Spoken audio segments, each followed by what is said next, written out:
Well, of all the songs Sam recorded, Change Is Gonna Come is the one that really, that one gets me the most.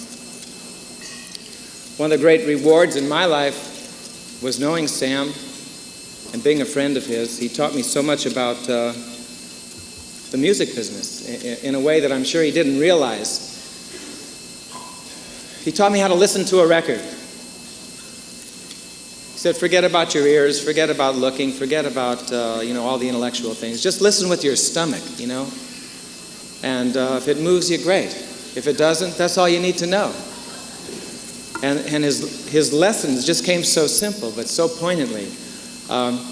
We were doing the follow-up record to You Send Me. This was in 1956. And the owner of Keene Records at that time was a gentleman that owned,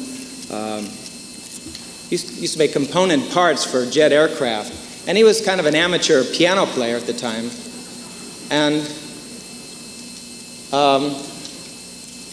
fortunately or unfortunately, he was able to read music. He could read bars. So we were in the booth, and Sam was singing For Sentimental Reasons. And this man, John, was making some notes on his chart. And after Sam did a couple takes, he called him over into the control room. He said, Sam, look at bar 12. You have a chance to put in a whoa-whoa. You can put another whoa-whoa in bar 46. And I think you can put back-to-back whoa-whoas in 78, 79, and about 3 as you're fading out, And Sam looked at him and said, he says, Jack, you can't just put in a whoa-whoa whenever you want. You have to feel it. I mean, that was Sam.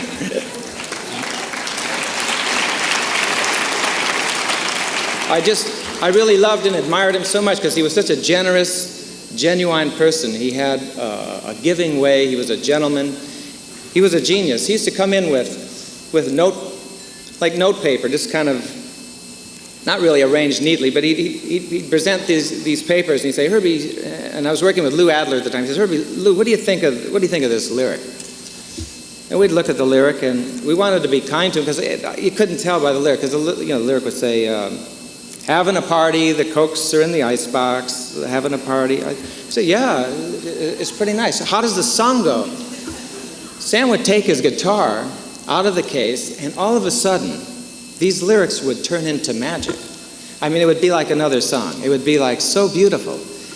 And that was the simple lessons that Sam gave. One night we were auditioning a gentleman from the Caribbean, a tall, beautiful-looking black man with light skin and green eyes and long fingernails, and he came prepared with a little box to put his foot on so he could prop himself up when he was playing guitar.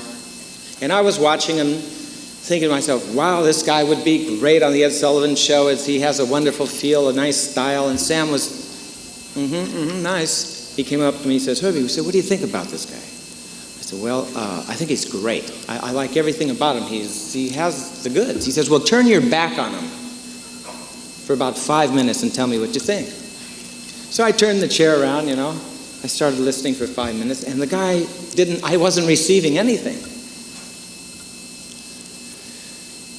So Sam came back to me and says, what do you think? I said, well, I don't know. I'm not so sure there's a message there. He said, I think you're right. He says, people don't care if you're black or white or what type of echo chamber you use or how long it took you to record or how long you've practiced. He says, they're listening to a cold piece of wax, man, and it either makes it or it don't. Amen.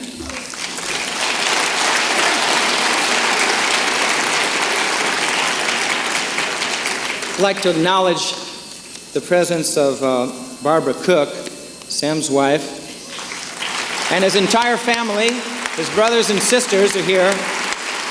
Charles Cooke Jr., David Cooke, Agnes Cooke Hoskins, Mary Cooke Miller, and Hattie Cooke Woods. And I'd love to bring to the podium Sam's father, Reverend Charles Cooke.